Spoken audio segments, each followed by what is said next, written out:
Chapter 18 of Pride and Prejudice by Jane Austen. Till Elizabeth entered the drawing-room at Netherfield, and looked in vain for Mr. Wickham among the cluster of red coats there assembled, a doubt of his being present had never occurred to her. The certainty of meeting him had not been checked by any of those recollections that might not unreasonably have alarmed her. She had dressed with more than usual care, and prepared in the highest spirits for the conquest of all that remained unsubdued of his heart, trusting that it was not more than might be won in the course of the evening.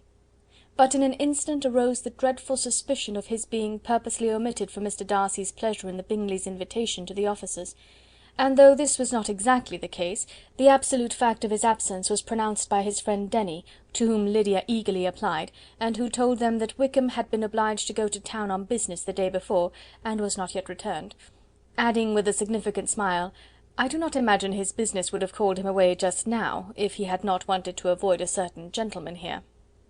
This part of his intelligence, though unheard by Lydia, was caught by Elizabeth, and as it assured her that Darcy was not less answerable for Wickham's absence than if her first surmise had been just, every feeling of displeasure against the former was so sharpened by immediate disappointment, that she could hardly reply with tolerable civility to the polite inquiries which he directly afterwards approached to make. Attendance, forbearance, patience with Darcy, was injury to Wickham. She was resolved against any sort of conversation with him, and turned away with a degree of ill humour which she could not wholly surmount even in speaking to Mr. Bingley, whose blind partiality provoked her. But Elizabeth was not formed for ill humour, and though every prospect of her own was destroyed for the evening, it could not dwell long on her spirits, and having told all her griefs to Charlotte Lucas, whom she had not seen for a week, she was soon able to make a voluntary transition to the oddities of her cousin, and to point him out to her particular notice. The first two dances, however, brought a return of distress. They were dances of mortification. Mr. Collins, awkward and solemn, apologizing instead of attending, and often moving wrong without being aware of it, gave her all the shame and misery which a disagreeable partner for a couple of dances can give. The moment of her release from him was ecstasy. She danced next with an officer, and had the refreshment of talking of Wickham, and of hearing that he was universally liked. When those dances were over, she returned to Charlotte Lucas, and was in conversation with her when she found herself suddenly addressed by Mr. Darcy, who took her so much by surprise in his application for her hand, that, without knowing what she did, she accepted him. He walked away again immediately, and she was left to fret over her own want of presence of mind. Charlotte tried to console her. "I dare say you will find him very agreeable." "Heaven forbid! That would be the greatest misfortune of all. To find a man agreeable whom one is determined to hate! Do not wish me such an evil." When the dancing recommenced, however, and Darcy approached to claim her hand, Charlotte could not help cautioning her in a whisper not to be a simpleton, and allow her fancy for Wickham to make her appear unpleasant in the eyes of a man 10 times his consequence. Elizabeth made no answer, and took her place in the set, amazed at the dignity to which she was arrived in being allowed to stand opposite Mr. Darcy, and reading in her neighbours' looks their equal amazement in beholding it. They stood for some time without speaking a word, and she began to imagine that their silence was to last through the 2 dances, and at first was resolved not to break it, till suddenly, fancying that it would make the greater punishment to her partner to oblige him to talk, she made some slight observation on the dance. He replied, and was again silent. After a pause of some minutes, she addressed him a second time with: "It is your turn to say something now, Mr. Darcy. I talked about the dance, and you ought to make some sort of remark on the size of the room, or the number of couples." He smiled, and assured her that whatever she wished him to say should be said. "Very well, that reply will do for the present. Perhaps by and by I may observe that private balls are much pleasanter than public ones. But now we may be silent." "Do you talk by rule, then, while you are dancing?" "Sometimes. One must speak a little, you know. It would look odd to be entirely silent for half an hour together, and yet for the advantage of some, conversation ought to be so arranged as that they might have the trouble of saying as little as possible." "Are you consulting your own feelings in the present case, or do you imagine that you are gratifying mine?" "Both," replied Elizabeth archly, "for I have always seen a great similarity in the turn of our minds. We are each of an unsocial, taciturn disposition, unwilling to speak unless we expect to say something that will amaze the whole room, and be handed down to posterity with all the eclat of a proverb." "This is no very striking resemblance of your own character, I am sure," said he. "How near it may be to mine, I cannot pretend to say. You think it a faithful portrait, undoubtedly." "I must not decide on my own performance." He made no answer, and they were again silent till they had gone down the dance, when he asked her if she and her sisters did not very often walk to Meryton. She answered in the affirmative, and, unable to resist the temptation, added, "When you met us there the other day, we had just been forming a new acquaintance." The effect was immediate. A deeper shade of hauteur overspread his features, but he said not a word, and Elizabeth, though blaming herself for her own weakness, could not go on. At length Darcy spoke, and in a constrained manner said, "Mr. Wickham is blessed with such happy manners as may ensure his making friends. Whether he may be equally capable of retaining them is less certain." "He has been so unlucky as to lose your friendship," replied Elizabeth with emphasis, "and in a manner which he is likely to suffer from all his life." Darcy made no answer, and seemed desirous of changing the subject. At that moment Sir William Lucas appeared close to them, meaning to pass through the set to the other side of the room, but on perceiving Mr. Darcy, he stopped with a bow of superior courtesy to compliment him on his dancing and his partner. "I have been most highly gratified indeed, my dear sir. Such very superior dancing is not often seen. It is evident that you belong to the first circles. Allow me to say, however, that your fair partner does not disgrace you, and that I must hope to have this pleasure often repeated, especially when a certain desirable event, my dear Eliza," glancing at her sister in Bingley, "shall take place. What congratulations will then flow in! I appeal to Mr. Darcy... But let me not interrupt you, sir. You will not thank me for detaining you from the bewitching converse of that young lady, whose bright eyes are also upbraiding me." The latter part of this address was scarcely heard by Darcy, but Sir William's allusion to his friend seemed to strike him forcibly, and his eyes were directed with a very serious expression towards Bingley and Jane, who were dancing together. Recovering himself, however, shortly, he turned to his partner and said, "Sir William's interruption has made me forget what we were talking of." "I do not think we were speaking at all. Sir William could not have interrupted two people in the room who had less to say for themselves. We have tried 2 or 3 subjects already without success, and what we are to talk of next I cannot imagine." "What think you of books?" said he, smiling. "Books? Oh no! I am sure we never read the same, or not with the same feelings." "I am sorry you think so, but if that be the case, there can at least be no want of subject. We may compare our different opinions." "No, I cannot talk of books in a ballroom. My head is always full of something else." "The present always occupies you in such scenes, does it?" said he, with a look of doubt. "Yes, always," she replied, without knowing what she said, for her thoughts had wandered far from the subject, as soon afterwards appeared by her suddenly exclaiming, "I remember hearing you once say, Mr. Darcy, that you hardly ever forgave, that your resentment once created was unappeasable. You are very cautious, I suppose, as to its being created?" "I am," said he with a firm voice. "And never allow yourself to be blinded by prejudice?" "I hope not." "It is particularly incumbent on those who never change their opinion to be secure of judging properly at first." "May I ask to what these questions tend?" "Merely to the illustration of your character," said she, endeavouring to shake off her gravity. "I am trying to make it out." "And what is your success?" She shook her head. "I do not get on at all. I hear such different accounts of you as puzzle me exceedingly." "I can readily believe," answered he, gravely, "that reports may vary greatly with respect to me, and I could wish, Miss Bennet, that you were not to sketch my character at the present moment, as there is reason to fear that the performance would reflect no credit on either."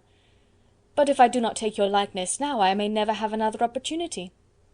"I would by no means suspend any pleasure of yours," he coldly replied.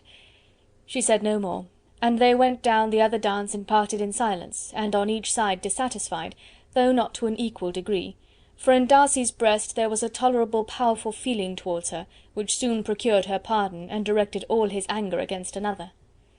They had not long separated when Miss Bingley came towards her, and with an expression of civil disdain accosted her. "So, Miss Eliza, I hear you are quite delighted with George Wickham.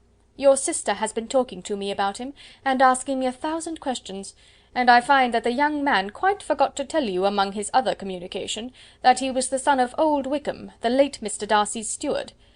Let me recommend you, however, as a friend, not to give implicit confidence to all his assertions, for as to Mr. Darcy's using him ill, it is perfectly false, for on the contrary, he has always been remarkably kind to him, though George Wickham has treated Mr. Darcy in a most infamous manner.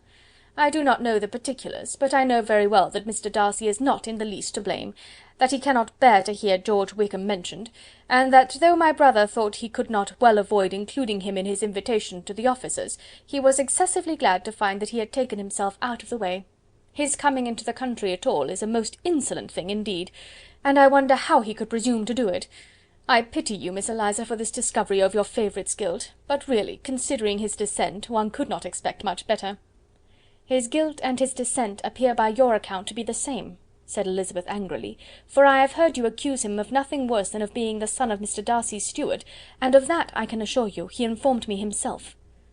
"I beg your pardon," replied Miss Bingley, turning away with a sneer. "Excuse my interference, it was kindly meant." "Insolent girl!" said Elizabeth to herself. "You are much mistaken if you expect to influence me by such a paltry attack as this. I see nothing in it but your own wilful ignorance and the malice of Mr. Darcy." She then sought her eldest sister, who had undertaken to make inquiries on the same subject of Bingley. Jane met her with a smile of such sweet complacency, a glow of such happy expression, as sufficiently marked how well she was satisfied with the occurrences of the evening. Elizabeth instantly read her feelings, and at that moment solicitude for Wickham, resentment against his enemies, and everything else, gave way before the hope of Jane's being in the fairest way for happiness. "I want to know," said she, with a countenance no less smiling than her sister's, "what you have learnt about Mr. Wickham, but perhaps you have been too pleasantly engaged to think of any third person, in which case you may be sure of my pardon." "No," replied Jane, "I have not forgotten him, but I have nothing satisfactory to tell you. Mr. Bingley does not know the whole of his history, and is quite ignorant of the circumstances which have principally offended Mr. Darcy, but he will vouch for the good conduct, the probity and honour of his friend, and is perfectly convinced that Mr. Wickham has deserved much less attention from Mr. Darcy than he has received, and I am sorry to say by his account as well as his sister's, Mr. Wickham is by no means a respectable young man. I am afraid he has been very imprudent, and has deserved to lose Mr. Darcy's regard." "Mr. Bingley does not know Mr. Wickham himself?" "No, he never saw him till the other morning at Meryton." "This account, then, is what he has received from Mr. Darcy. I am satisfied. But what does he say of the living?" "He does not exactly recollect the circumstances, though he has heard them from Mr. Darcy more than once, but he believes that it was left to him conditionally only." "I have not a doubt of Mr. Bingley's sincerity," said Elizabeth warmly, "but you must excuse my not being convinced by assurances only. Mr. Bingley's defence of his friend was a very able one, I dare say, but since he is unacquainted with several parts of the story, and has learnt the rest from that friend himself, I shall venture to still think of both gentlemen as I did before." She then changed the discourse to one more gratifying to each, and on which there could be no difference of sentiment. Elizabeth listened with delight to the happy, though modest hopes which Jane entertained of Mr. Bingley's regard, and said all in her power to heighten her confidence in it. On their being joined by Mr. Bingley himself, Elizabeth withdrew to Miss Lucas, to whose inquiry after the pleasantness of her last partner she had scarcely replied, before Mr. Collins came up to them, and told her with great exultation that he had just been so fortunate as to make a most important discovery.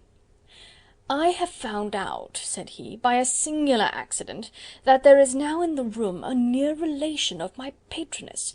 I happened to overhear the gentleman himself mentioning to the young lady who does the honours of the house the names of his cousin Miss de Bourgh, and of her mother Lady Catherine.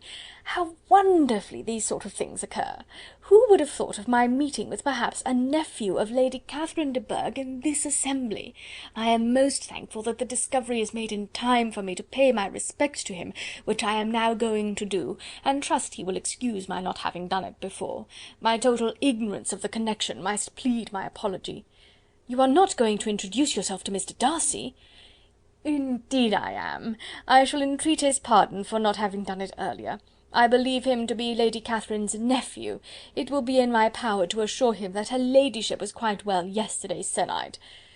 Elizabeth tried hard to dissuade him from such a scheme, assuring him that Mr. Darcy would consider his addressing him without introduction as an impertinent freedom, rather than a compliment to his aunt, that it was not in the least necessary there should be any notice on either side, and that if it were, it must belong to Mr. Darcy, the superior in consequence, to begin the acquaintance.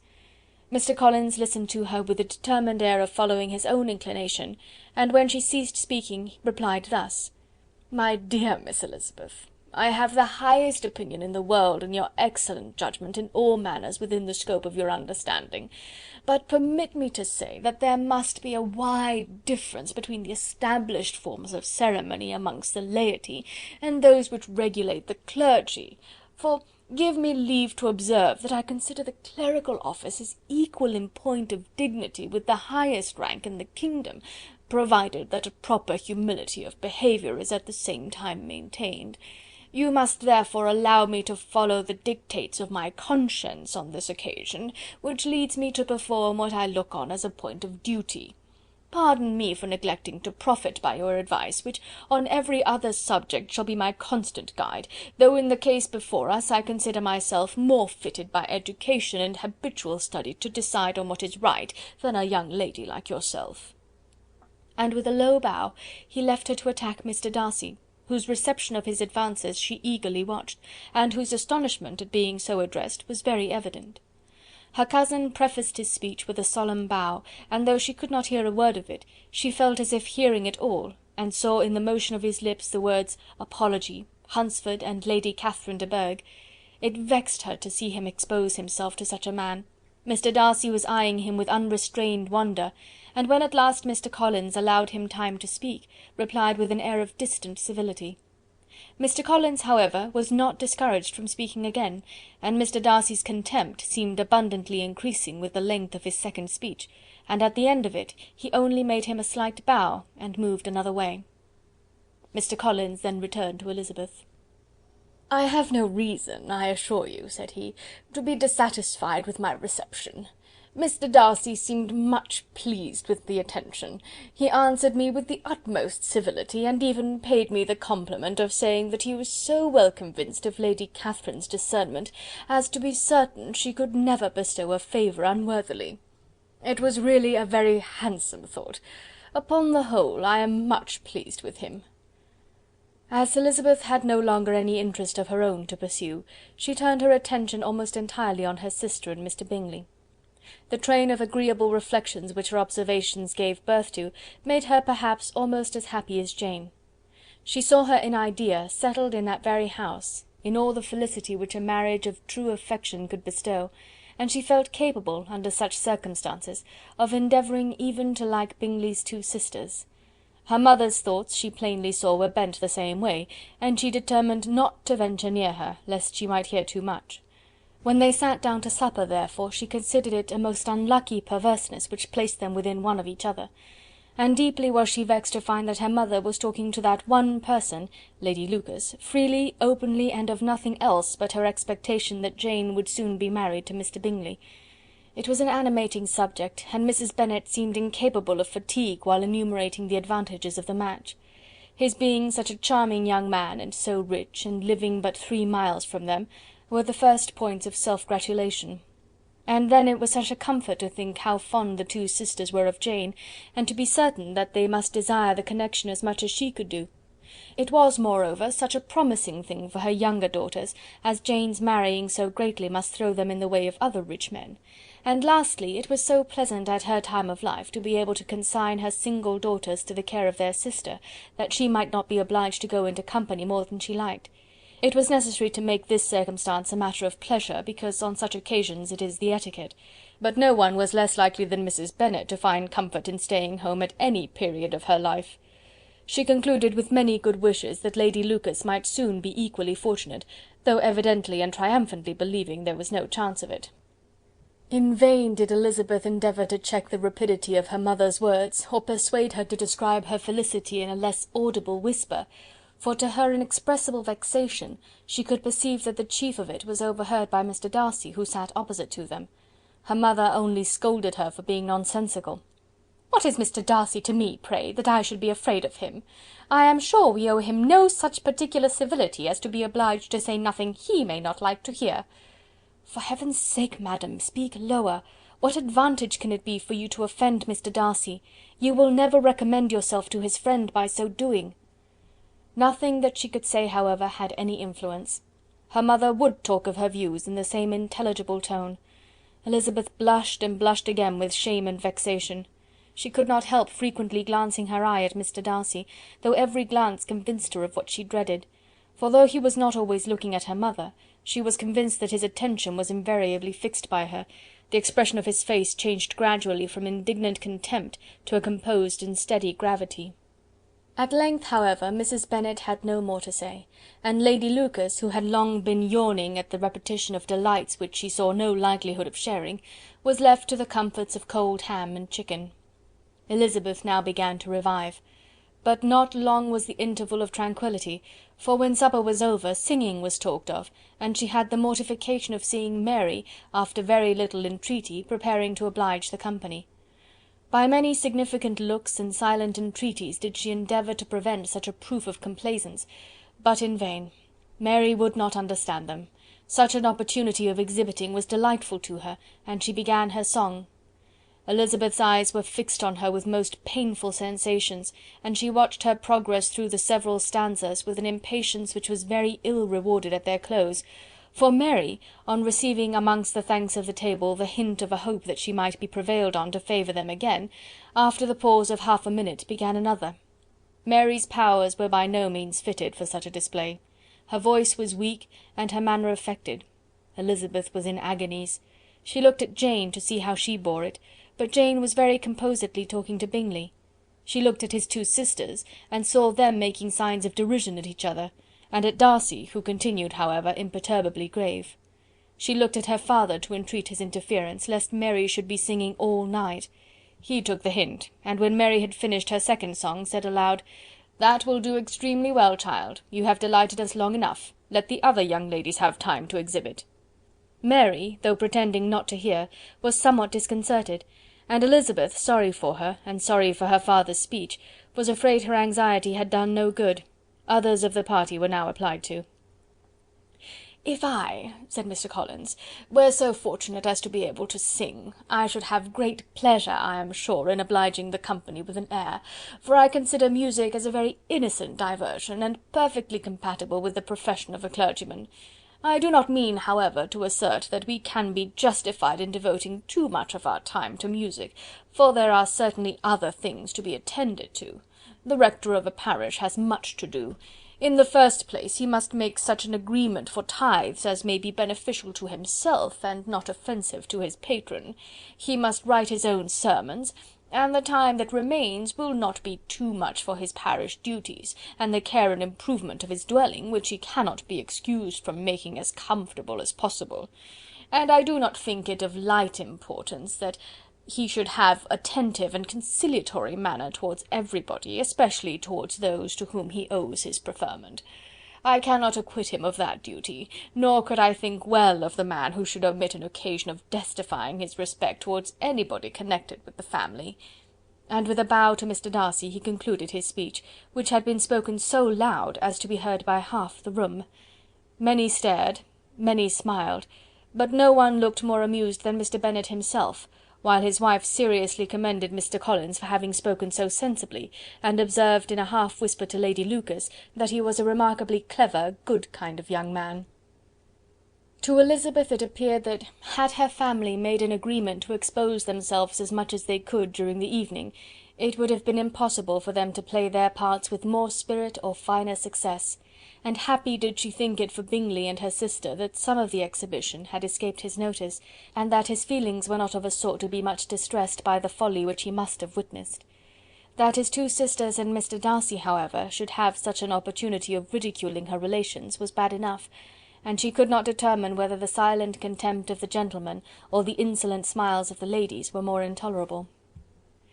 The rest of the evening brought her little amusement. She was teased by Mr. Collins, who continued most perseveringly by her side, and though he could not prevail on her to dance with him again, put it out of her power to dance with others. In vain did she entreat him to stand up with somebody else, and offered to introduce him to any young lady in the room. He assured her that as to dancing he was perfectly indifferent to it, that his chief object was by delicate attentions to recommend himself to her, and that he should therefore make a point of remaining close to her the whole evening. There was no arguing upon such a project. She owed her greatest relief to her friend Miss Lucas, who often joined them, and good-naturedly engaged Mr. Collins' conversation to herself. She was at least free from the offence of Mr. Darcy's further notice. Though often standing within a very short distance of her, quite disengaged, he never came near enough to speak.